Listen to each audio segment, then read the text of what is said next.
Sveiki. Štai matomės vėl po ilgo laiko tarpo ir šiandieną pas mane šiame inde netikėtai atsirado vištų širdelės. Taigi bandysime jas pagaminti, patroškinti su daržovėmis, su prieskoniais ir pažiūrėsim, kas iš to išeis. Taigi pradžiai trumpai, kogi mums reikės. Mums reikės maždaug 600–700 gramų širdelių vištienos, 200 gramų svogūnų, 5 pomidorėlių ir maždaug 600–700 gramų morkų. Taip pat naudosime kelis pirštelius česnakų, 20 gramų sviesto, šiek tiek aliejaus, na ir prieskonių, tai lauro lapų, druskos, kvapniųjų pipirų, juodųjų pipirų, raudonųjų paprikų, chmelį, sunelį mišinio ir pagal galimybės galima dar įdėti be abejo raudonėlių.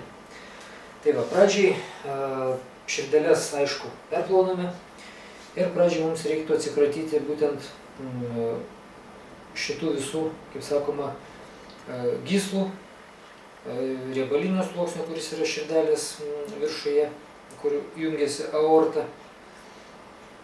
Na ir automatiškai šiek tiek teks pažaisti, kad pasiruošti širdeles tolimesniam naudojimui.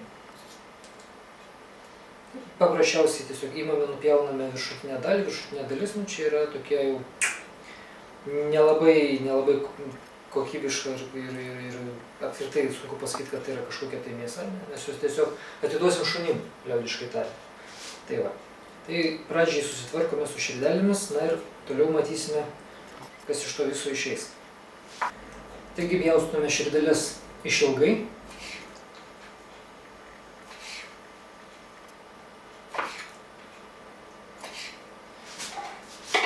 Ir dedame į puodą virimą. Taigi dabar šitą širdelių turinį užpilsime šaltu vandeniu ir pastatysime ant dujinės, kad šiek tiek pavirtų. Pradžiai iki užvirimo.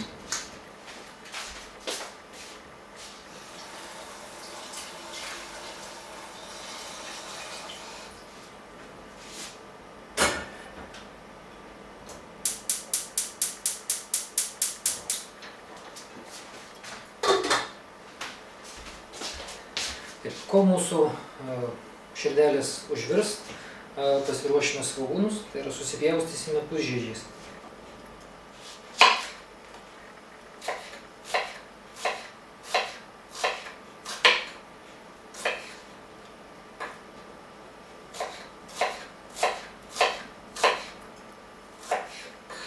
Taipogi nusilupėme 3–4 gabalėlius česnako ir supjaustom nedideliais gabaliukais.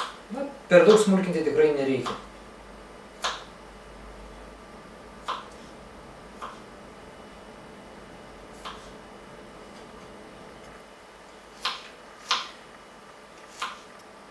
Galime pjaustyti ant tos pačios lentelės šalia svogūnų, kadangi šios du ingredientus dėsime faktiškai vienu metu į keptuvę. Taigi mūsų širdelės jau užvirė, kiaurasamčių šiek tiek nugraibome putas, kurios susidarė.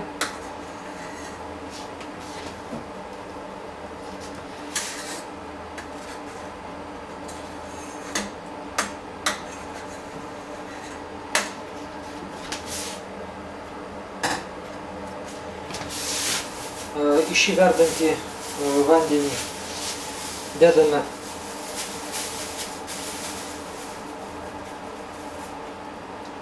porą arbatinių šaukštelių druskos,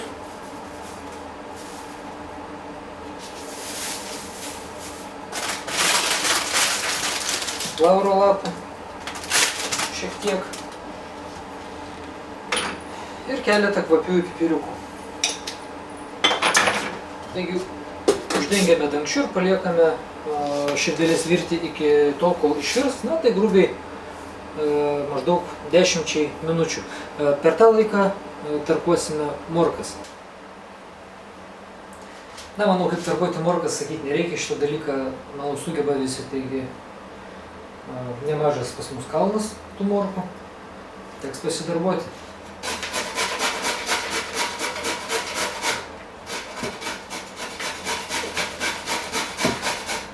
Taigi morką sutarkavome, dabar į įkaitintą keptuvę įpilame šiek tiek aliejaus, jau įpylę turime, ir dedame maždaug 20 gramų sviesto.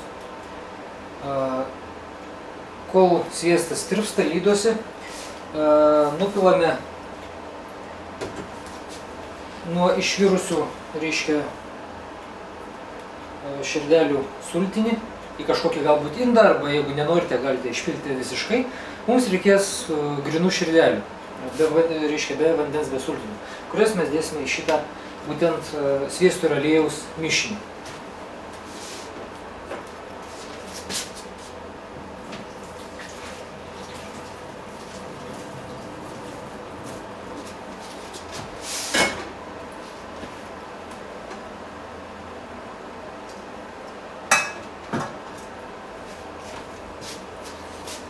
Taip, sviestas mūsų tirpsta, kuo puikiausiai. Taip, išsklaidom po keptuvę, na ir po truputį, manau, kad galime dėti širdeles.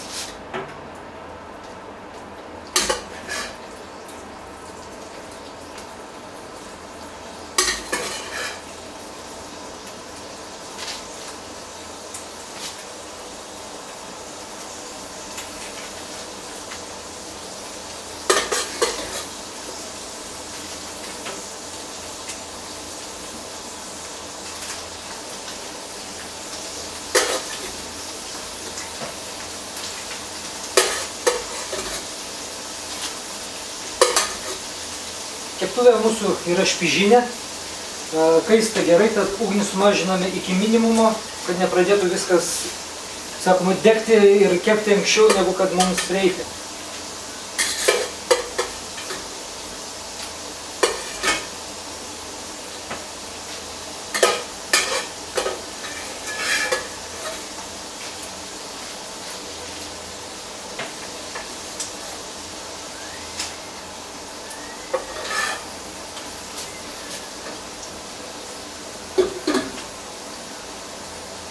Taigi širdelės šiek tiek apkepame.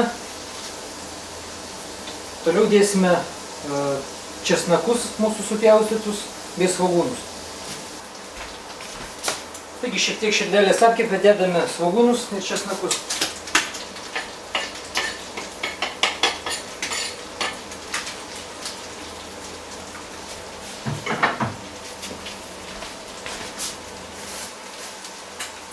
Taipogi barstome prieskonius, tai yra šiuo atveju 5 pipirų mišinį.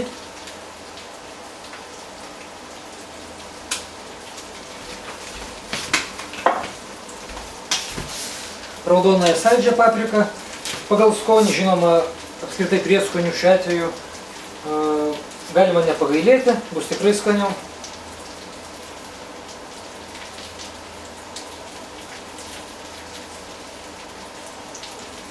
Taip. Na ir pabaigai chmelį sunėlį mišinukas.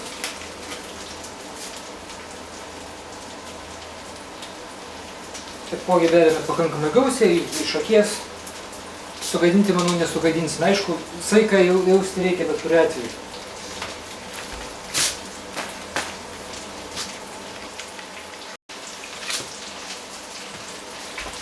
Tolimesnis mūsų žingsnis tai yra į visą šį mišinį į keptuvę dedame mūsų morkytes.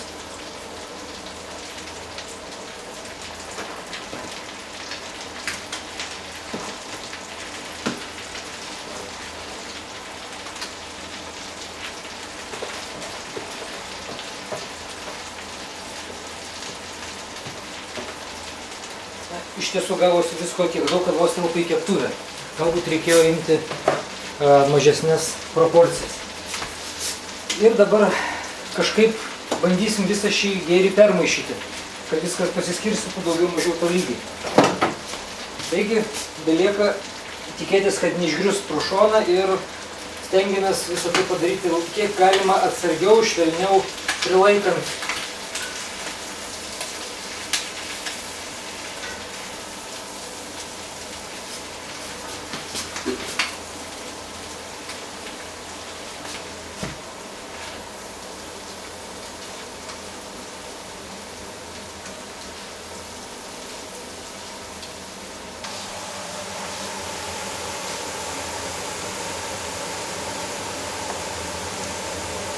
Taigi dabar visą šį mūsų turinį paliekame troškintis, kol ištrokš morkos.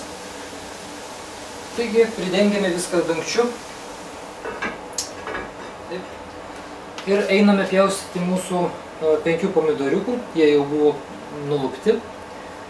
Ir dėsime juos pačioje pabaigoje, nes pomidorams, kaip žinia, daug laiko nereikia, kad jie būtų, taptų, sakykime taip, termiškai apdoroti. Taigi pjaustome pomidoriukus nedideliais gabalėliais. Ir dėsime visiškai pačioj pabaigoje, kuomet iškeps mūsų troškinys.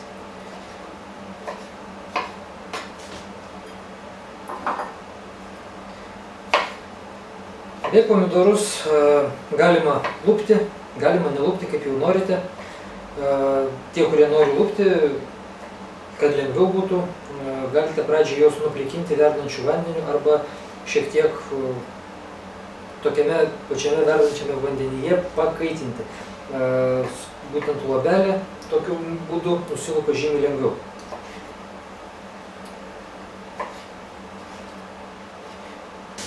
Taigi mūsų pomidoriukai jau paruošti, dabar belieka laukti, kol ištrokš mūsų troškinys. Mūsų gaminimo procesas artėja prie pabaigos, paskutinis etapas, tai sudėsime tuos pomidorėlius, kuriuos pasiruošėme.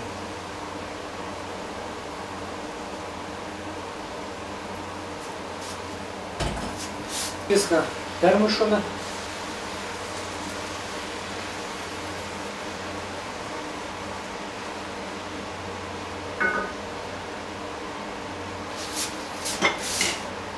Ir keliams minutėms paliekame pasitroškinti, uždengdami dangčiu.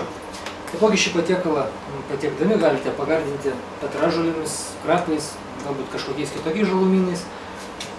Rekomenduoju išspausti kelis lašus citrinų sulčių, nepadauginkite, bet truputėlį labai pataiso skonį.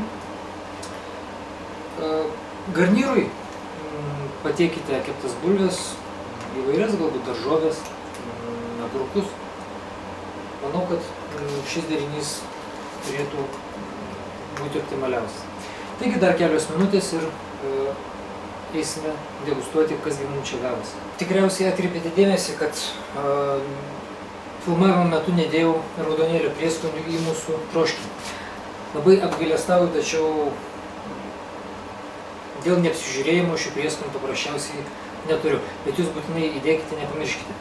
Tikrai priduos aromato, priduos prieskonio šiam puikiam patiekalui.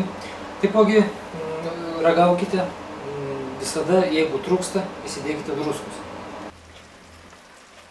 Taigi, manau, mūsų troškinys jau paruoštas. Kaip atrodo, matote. Na, belieka dėti į lėkštę ir ragauti. Manau, kad viskas turėtų būti labai neblogai. Tai va. Šiam vakarui tiek. Malonu, kad buvote kartu. Morališkai palaikėte mane gaminant vištienus širdeles. Tikiuosi, neužilgo vėl susimatysime. Taip kad iki ir darbingos ateinančios savaitės.